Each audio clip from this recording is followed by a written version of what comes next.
For many startups, the ultimate milestone isn't just growth, it's the exit. That could mean getting acquired or going public. In this lesson, we'll explore how to prepare your startup for a successful exit, whether through M&A or IPO. An exit is when founders, investors, and early employees realize the value they've built. It marks a major transition, not just financially, but operationally and emotionally. Getting there requires strategy, timing, and readiness. Let's start with mergers and acquisitions. M&A. This is when another company buys your startup. It could be for your technology, your team, your customer base, or to remove a competitor. M&A is the most common exit path for startups. To be acquisition ready, build something that others want. That means a strong product, a growing customer base, and clear traction. Strategic buyers are looking for fit. Your product fills a gap in their offering or accelerates their roadmap. Start planting seeds early. Network with decision makers at larger companies, attend industry events, and stay on the radar of potential acquirers.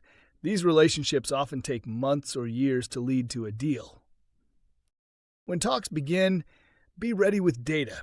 Acquirers will want clean financials, a solid cap table, IP documentation, and proof of traction. Keep these organized from day one. It'll make due diligence smoother. Valuation in M&A is often based on strategic value, not just revenue multiples.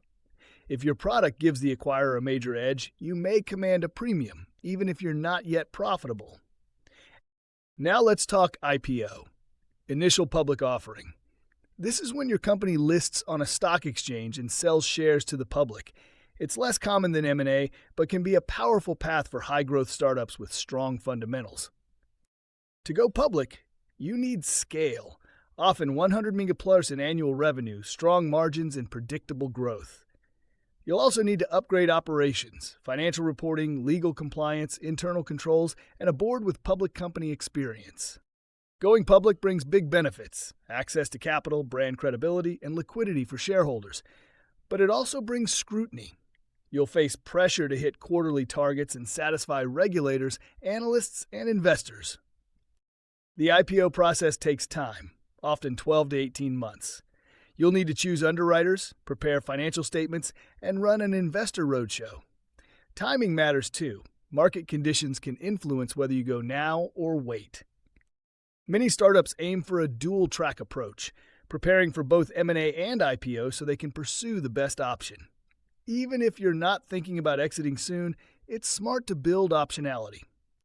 That starts with clean operations, strong financials, good governance, and scalable systems.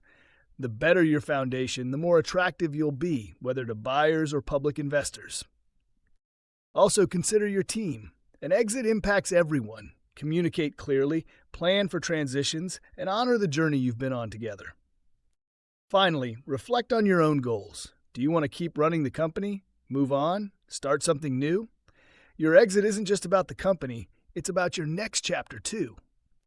Let's set your startup up for a future-defining exit on your terms.